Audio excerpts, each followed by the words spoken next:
자, 불교.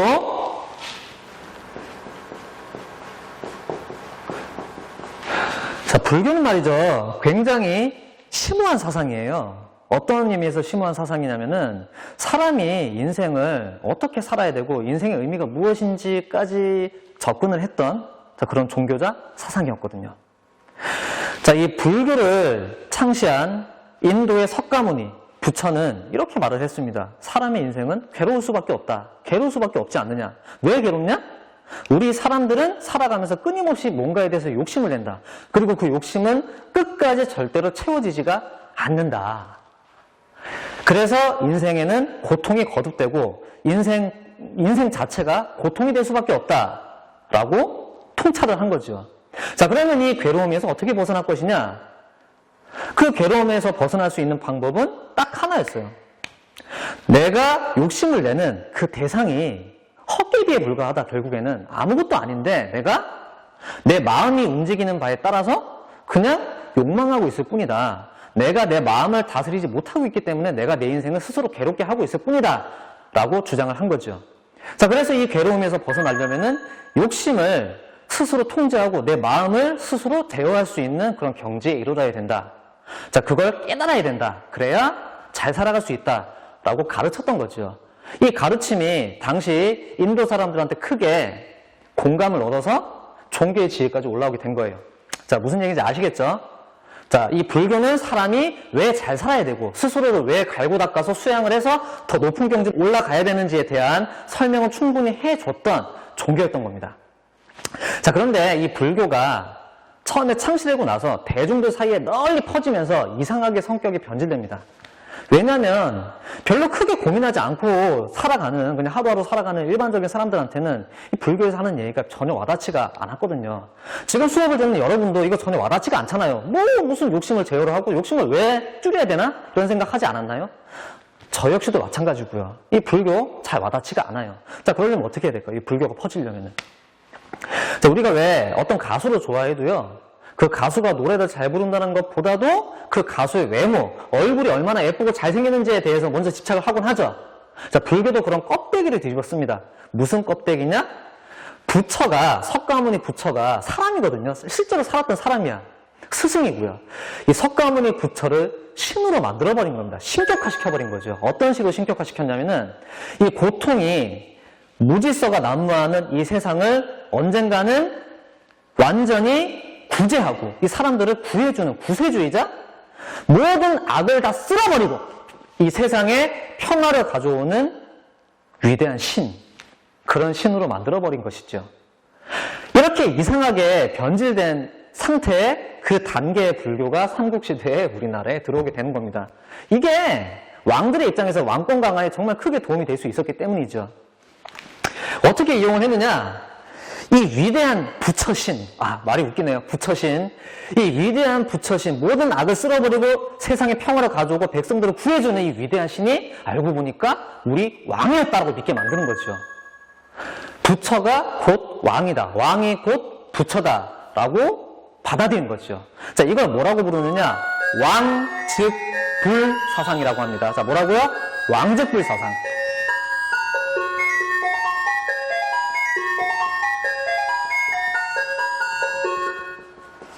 자, 이상하게 변태 같은 모습으로 들어왔어요. 불교 본연의 모습하고는 좀 거리가 있죠. 자, 그런데 처음에 이렇게 받아들였던 불교가 삼국시대를 쭉 지나면서 삼국시대 말기가 되고 남북국시대로 넘어가면서 우리나라 내부적으로 크게 발전을 이룩하게 됩니다. 자, 우리가 외부로부터 뭔가를 수입을 해서 그걸 그냥 그대로 따라가기만 하고 아무런 생각 없이 그냥 받아쓰기만 한다면은 그거는 사대주의죠. 그냥 따라가기만 하는 거지. 그게 아니라 우리나라 사람들은요, 우리 조상들은 외부의 것을 받아들여서 우리가 잘 소화시켜서 우리 식대로 끝내 원산지의 그 원래 모습보다, 오리지널보다 더 뛰어난 무언가를 만들어내고는 했어요. 그 대표적인 게 불교였거든요. 자, 그 얘기를 알아보도록 할게요. 남북국 시대에 신라에도 불교가 있었고 발해에도 불교가 있었지만 시간 관계상 신라의 불교만 잠깐 언급을 하고 넘어가도록 할게요. 자, 신라, 남북국 시대 통일 신라의 불교는 크게 발전을 했대요. 얼마나 크게 발전했냐면은 불교의 원산지인 인도의 스님들까지 신라로 찾아와서 신라 불교를 배우고 갔던 적이 있대요. 대단하죠? 완전히 그 오리지널을 우리가 뛰어넘어 버린 거야. 이건 또 하나의 창조라고 할 수가 있죠. 자, 그렇게 유명해진 스님 중에 한 명이 이분입니다. 이분에 대한 그림인데 한번 보고 얘기하도록 할게요. 이분이 누굴까요?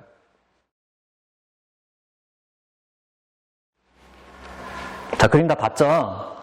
해골바가지 물을 마시고 있어요. 누군지 아시겠죠? 중국으로 불교를 배우러 떠나다가, 친구와 함께 떠나다가 해골바가지 물을 잠결에 마시는데 너무 맛있게 마셨어. 뭔지도 모르고 그냥 잠결에 마셨는데 너무 달게 마시고 잤어. 다시 잤어. 근데 깨보니까 해골바가지에 고여있던, 자기가 그렇게 맛있게 마셨던 그 물이 해골바가지에 고여있던 썩은 물이었던 거야. 우엑! 막 토했겠죠. 막 토하면서 뭔가 딱 느낀 거야. 아, 모든 것은 내가 마음먹기에 따라서 달렸구나.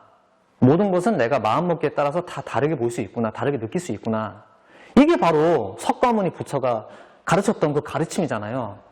이분은 그걸 그 순간 깨달아 버리고 중국으로 유학을 더 이상 가지 않고 다시 나라로 돌아와서 자기 나름대로의 불교 사상을 발전을 시켰다고 합니다. 자, 이분이 누구죠? 그렇죠. 원효대사입니다.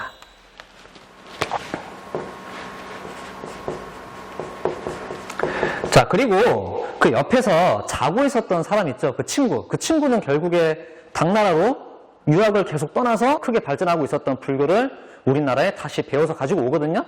그 친구는 의상대사입니다.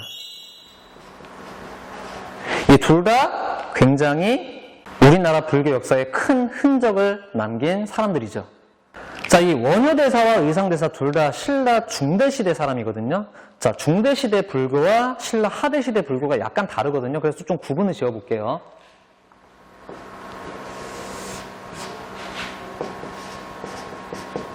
중대 불교라고 할게요. 자, 원효대사와 의상대사가 크게 발전시킨 불교는요, 석가모니의 가르침을 담은 경전들. 자, 따라해봅시다. 불경. 이 불경을 열심히 공부해서 부처의 가르침이 무엇인지를 연구하는, 자, 그런 불교였습니다. 이런 불교를 우리가 보통은 이렇게 부르죠. 자, 따라해봅시다. 교종. 이 교종 불교를 크게 발전을 시킨 스님들이에요. 자, 이 교종불교 굉장히 많은 종파로 나뉘어져 있었다고 합니다. 왜냐하면 이 부처는 처음에, 이 석가모니 부처는 가르침을 펼 때 글을 쓴 적이 없대요. 글을 쓰지 않고 다 말로 설명을 했어요. 그리고 그냥 스승이 제자한테, 아끼는 제자한테 조곤조곤 얘기해 주듯이 이렇게 가르침을 편 게 다예요. 근데 이 제자들이 나중에 석가모니가 죽고 나서 그 석가모니가 했던 말들을 잘 기억을 해놨다가 입에서 입으로 전해주기 시작을 했고요. 그걸 후대 사람들이 글로 받아 적은 게 불경이라는 거예요. 자, 그런데 이 불경이 모든 종교가 다 그래요. 불경이 처음에 몇 가지가 안 되는데 이 불경에 대한 불경이 또 생겨요. 이 불경에 나와 있는 말 중에 모호하거나 뭔가 명확하지 않은 게 있어. 구체적인 게 아는 게 있으면 거기에 대한 또 해석을 또 달아야겠죠. 해석을 담은 경전이 또 나오는 거야.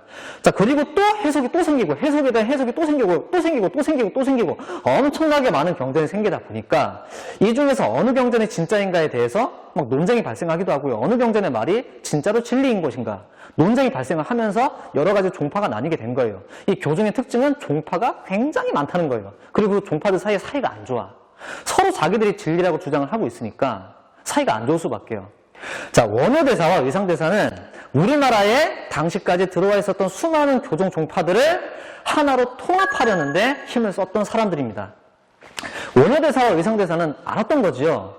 수많은 해석들이 나뉘어져 있지만 결국에는 그 끝에는 부처의 가르침 하나밖에 없다는 것을요. 자, 여기다 씁시다. 중대불교의 특징 하나는 교종 통합이에요. 무슨 통합? 교종 통합이라는 거죠.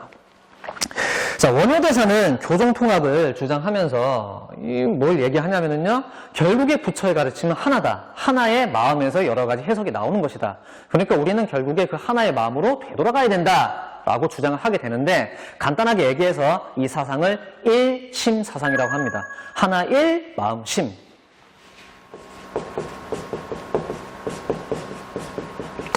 자, 일심사상을 주장을 하게 되는데, 이 간단하게 지금 느껴지는 이 생각을 당시 그 어느 나라 스님들도 하지 못했다고 해요. 중국 스님들도 그렇고 심지어 원산지 인도 스님들도요.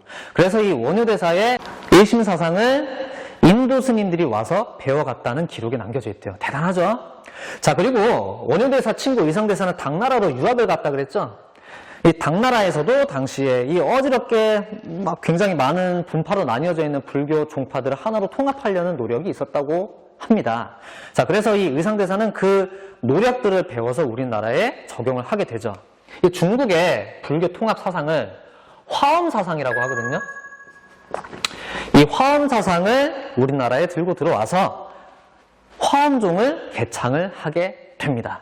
자, 이렇게 교종을 통합하려는 노력을 기울였던 거죠. 자, 그런데 여기서 끝났으면은 아마 이분들의 노력은 지금까지 우리가 이렇게 배우고 있지 않았을 거예요. 왜냐하면 이 교종은 굉장히 어려울 수밖에 없어요. 아무나 접근할 수가 없는 불교였어요. 왜냐하면 다 문자로 써 있잖아요. 무슨 문자로 써 있을까, 당시에? 그쵸, 한자로 써 있겠죠. 한자로 일일이 손으로 베껴 쓴 책 엄청 비쌉니다. 그 비싼 책을 아무나 가지고 있을 수 없겠죠. 그리고 한자? 배우는데도 돈이 엄청나게 많이 들어. 결국에 이 교종불교는 기본적인 특징을 잘 알아두세요. 귀족 중심, 지배층 중심이라는 거죠. 자, 이들이 이렇게 열심히 통합하려고 했었던 이 교종은 신라에서도 아주 극히 일부밖에 접근할 수 없는 아주 한정된 범위의 불교였다는 거죠. 자, 원효대사, 의상대사는 여기서 더 다른 길은 없을까라고 고민하기 시작합니다. 저기 민중들, 저 백성들까지도, 저 가엾은 백성들까지도 이 좋은 불교를 믿게 할 수 있는 방법이 없을까라고요. 자, 그래서 두 분 다 아주 독특하고 아주 간단하고 아주 쉬운 방법을 생각을 해냅니다. 아마 이런 말 들어본 적 있을 거예요. 나무 아미타불, 나무 관세음보살. 자, 이게 뭐죠? 나무 관세음보살을 외우면은 뭐 있던 병도 다 고쳐지고 걱정거리도 다 해결되고 눈앞에 있는 나쁜 놈도 물리쳐 준대. 이런 식으로 열심히 나무 관세음보살을 외워라!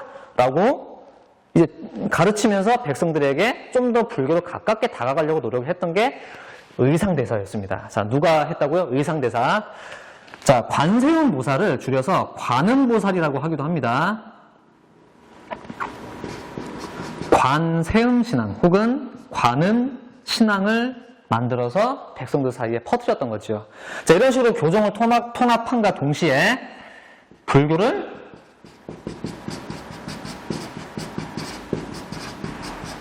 대중화하는 노력도 했다라는 거 잘 기억을 해두기 바랍니다. 자, 그리고 나머지 하나 더 있죠. 나무 아미타불이 있었죠. 원효대사가 이렇게 가르친 거예요. 나무 아미타불을 계속 외워라. 그러면은 너희들도 부처처럼 잘 살 수 있을 것이고 죽어서는 아미타불한테 잘 보여서 아주 좋은 곳에 가서 살 수 있을 것이다. 극락에 가서 살 수 있을 것이다. 극락이란 말 들어봤죠? 천국이랑 비슷한 말이에요. 이런 식으로 백성들한테 불교를 쉽게 가르치려고 했던 거예요. 자, 아미타불을 믿게 하는, 아미타불을 계속 외우게 하는 신앙. 자, 따라해봅시다. 아미타신앙.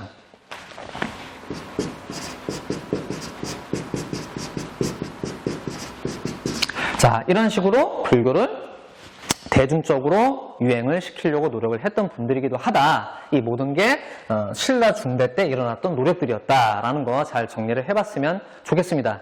자, 그런데 신라가 혼란에 접어들었던 하대 시대에 중국에서 새로운 불교가 들어옵니다.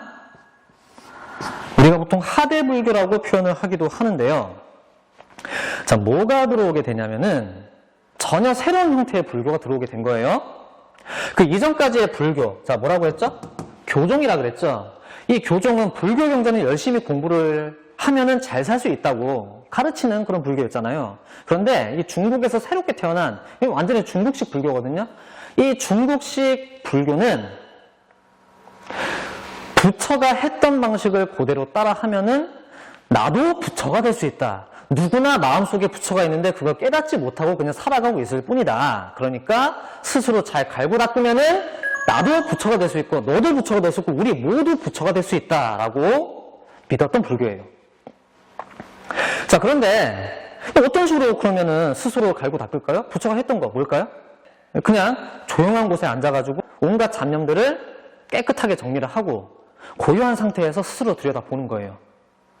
자, 그러다 보면은 내가 지금까지 살아왔고 믿어왔던 이 세상의 모든 것이 내가 욕망해왔던 그 모든 것들이 다 거짓이었구나라는 것을 깨닫게 되었다는 건데, 이런 식으로 조용히 앉아서 명상을 하는 불교의 수행 방법을 자 따라해 봅시다. 참선이라고 하거든요. 이 참선만 하면은 된다라고 가르치는 불교가 새롭게 나타났다는 거예요. 중국에서. 그게 신라 하대 때 우리나라에 들어와서 사람들 사이를 파고 들었던 겁니다. 자, 이 새로운 종파를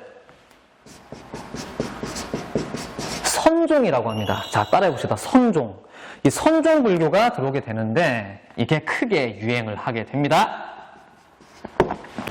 왜 유행을 하게 되냐면은 백성들이 받아들이기에 너무 좋았기 때문에 너무 편했어. 왜냐하면 공부할 필요가 없어. 문자를 볼 필요가 없거든. 그냥 내가 해야 될 것은 조용히 앉아가지고 참선만 하면 돼. 그것만 잘하면 돼. 사실 그것만 하는 게 굉장히 어려운 일이긴 하지만 그렇게 살아가면 부처가 될 수 있고 나도 뛰어난 존재가 될 수 있다. 얼마나 파격적이고 얼마나 혁신적이에요. 자, 그래서 백성들이 굉장히 좋아하게 되고요. 자, 그와 더불어서요. 당시 새롭게 지방에서 나타나고 있었던, 성장하고 있었던 호족들 있죠. 이 호족들도 이 선종하고 굉장히 잘 맞았대요. 호족들은 원래 귀족이 아니었잖아요. 그 귀족이 아니었던 사람들도 나도 뛰어난 존재가 될 수 있다라고 믿으면서 뛰어난 존재가 되려고 노력을 할 수 있다는 거 얼마나 좋았을 거야. 자, 그래서 이 선종 불교가 크게 유행을 하게 되었다고 합니다. 크게 유행을 해서 선종을 수행하는 종파가 9개가 생겼대요. 몇 개? 9개. 그런데 이 선종은 부처가 되려고 조용히 참선해야 되니까 이 절이, 이 선종 스님들이 수행을 하는 절이 도시에 있어야 될까요? 아니면은 저 깊은 산속에 있어야 될까요? 그렇죠. 깊은 산속에 있겠죠. 자, 그래서 절들이 다 깊은 산속으로 들어가기 시작을 했는데 이 선종의 9개의 종파는 산을 중심으로 만들어졌다고 합니다. 자, 그래서 구산 선문이라고 합니다. 그 종파들을 선문 구산이라 부르기도 하고요. 실제로 산을 중심으로 9개의 산을 중심으로 이 종파들이 만들어졌기 때문에 9개 산에 있는 선종 문파란 뜻이에요. 자, 그리고 이 불교 문화재도 좀 많이 바뀌게 됩니다. 여러분, 우리가 보통 불교를 생각하면은 떠올리게 되는 탑이 있죠. 탑. 가장 유명한 탑이 뭐가 있죠? 그렇죠. 석가탑이죠. 잠깐 사진 볼까요? 석가탑? 이렇게 생겼죠. 자, 이 석가탑 같은 이 불교 탑들의 역할이 뭐냐면은 이 부처님을 추억하고 부처님을 떠올리기 위해서 만든 상징물이다 보니까 그 탑 자체가 부처야. 탑 자체가 부처다 보니까 그 탑 안에 뭐가 들어가냐면은 부처의 몸에서 나온 살이라는 물건이 있어요. 살이라는 물건, 궁금하면 검색을 해보세요. 이 살이라는 물건을 안에 넣기도 하고요. 그리고 반드시 뭘 같이 넣었냐면은 불교 경전을 넣었어요. 부처님의 몸과 부처님의 말씀을 같이 넣은 거죠.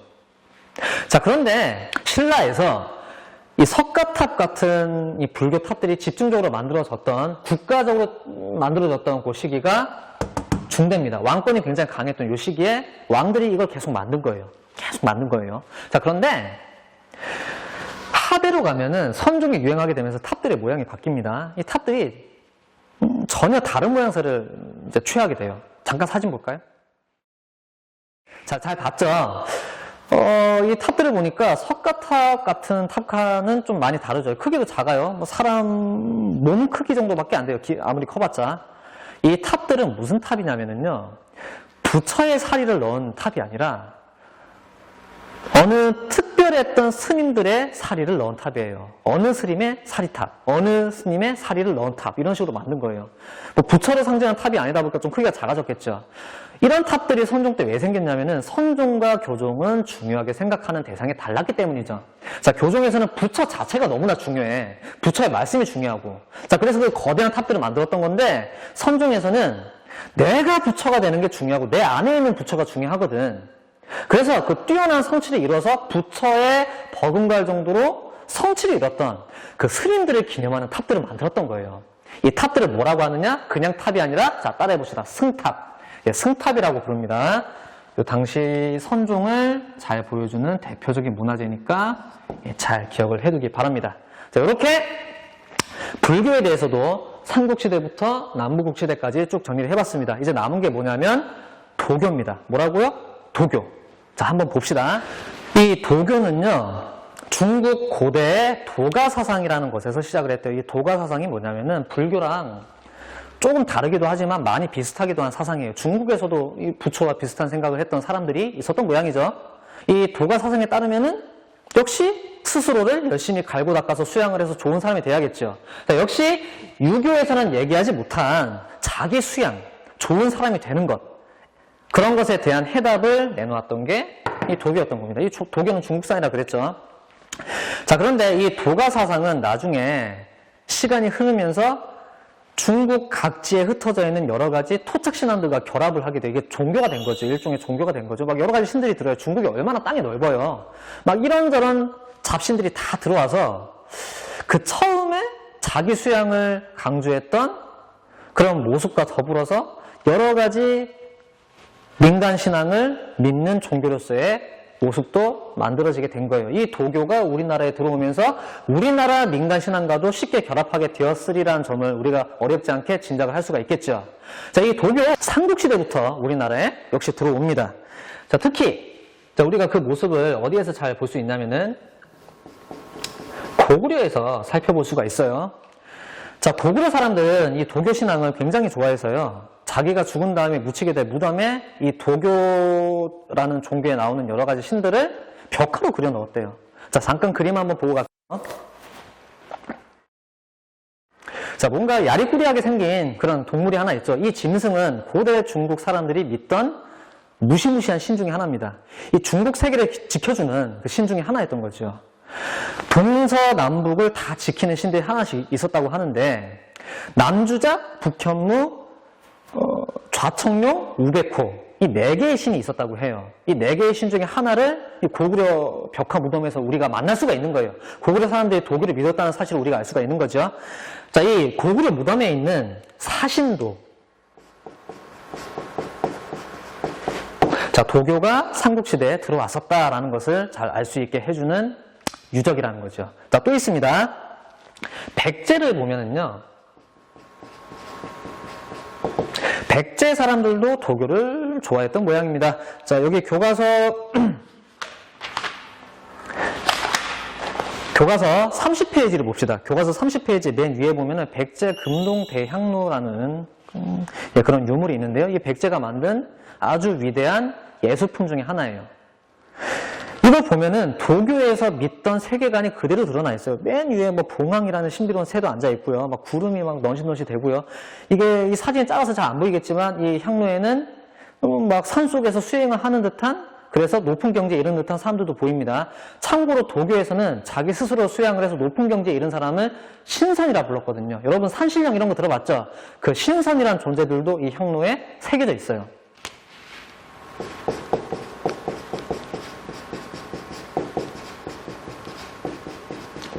자, 이런 게 있고요. 자, 한번 사진을 봅시다. 자, 잘 보셨죠? 막 뭔가 물결에 치는 듯이 보이기도 하고, 막 산이 그려져 있는 것 같기도 하고, 막 그림이 막 구름이 떠다니는 것 같은 그런 묘사가 있죠? 자, 이 벽돌을 산수무늬 벽돌이라고 하거든요. 네, 백제 사람들도 고구려 사람들 못지않게 도교를 좋아했던 모양입니다. 이거 잘 기억을 해두기 바랍니다. 자, 이제 남북국 시대로 넘어가 볼게요. 남북국 시대에는 도교가 어떤 모습이었는가? 자, 한번 보도록 할게요. 이 도교는 남북국 시대에도 굉장히 사람들 정신세계에 크게 영향을 주었다고 해요. 이 흐름은 계속 쭉 이어지거든요. 자, 그런데 그 모든 내용을 다 언급하기엔 시간이 부족하니까 중요한 거 하나만 짚고 넘어갈게요. 자, 도교는 아니지만 도교와 굉장히 비슷한 정신세계를 공유하는 새로운 사상이 이 통일신라와 발해가 있었던 남북국 시대에 크게 유행을 하기 시작합니다. 그게 뭐냐면은 사람에게 몸이 있듯이 우리 주변에 있는 이 자연도 사람의 몸과 비슷한 역할을 한다. 그런 존재다라고 믿는 거예요. 자, 우리 한의학에 보면은 사람 몸에 혈자리가 있죠. 어느 혈을 막 침을 놓으면은 무슨 효과가 나고 어느 혈을 누르면은 무슨 효과가 나고 이런 것들 들어본 적 있죠? 한의원 다 가봤죠? 가봤을 거야. 선생님만 옛날 사람이라 가지고 가본 게 아닐 거야. 자, 침 다 맞아봤을 거예요. 그렇게 침이 아무 데나 그냥 확 꽂는 게 아니라 혈자리를 찾아서 꽂는 거거든요. 특정한 효과를 낼 수 있는.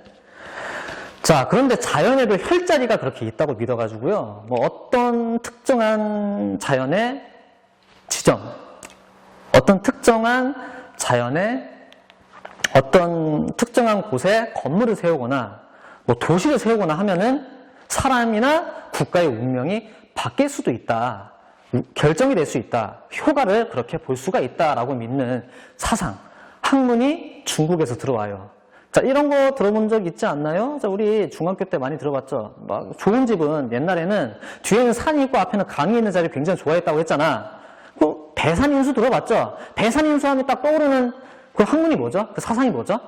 그렇죠. 풍수지리 사상이죠. 풍수지리설이라고 하죠. 자, 여기다 써봅시다. 이 남북국 시대에는 특히 신라 하대 때 이 혼란한 시대를 극복하기 위한 사상으로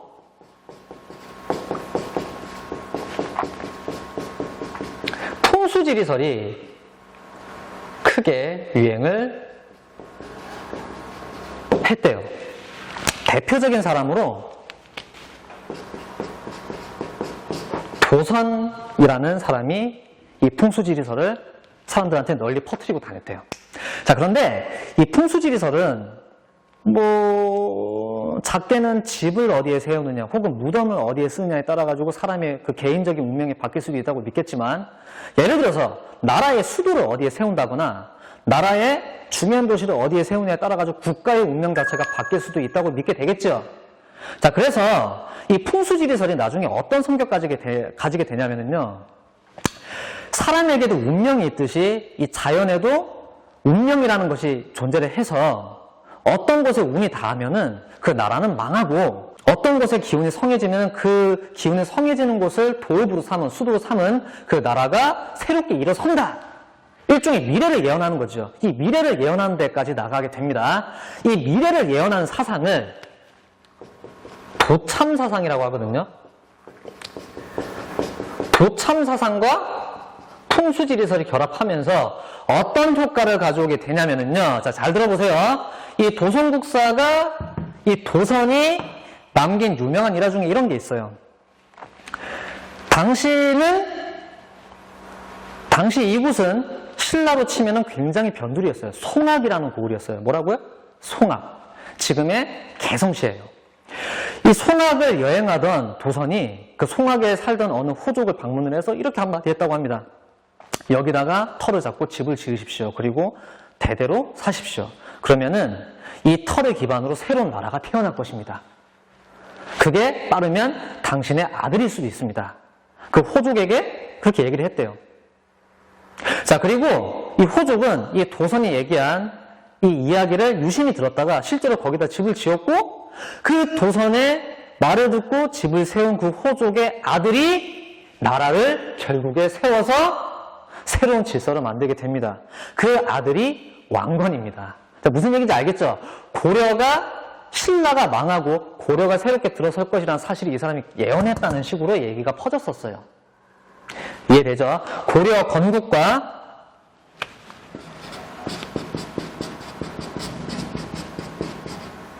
자, 예를 들면은 고려 건국과 관련이 있는 얘기로 작용했다라는 거 잘 기억을 해두기 바랍니다. 자, 이렇게 고대의 사람들이 어떻게 생각을 하고 질서를 잡고 살았나, 그걸 종교를 중심으로, 이 3대 종교를 중심으로 정리를 해왔습니다. 자, 여러분 어떻게 잘 들었죠? 잘 이해되셨죠? 자, 복습은 필수입니다. 다음 시간부터는 고려시대에 들어가 보도록 하겠습니다. 자, 수고 많았습니다.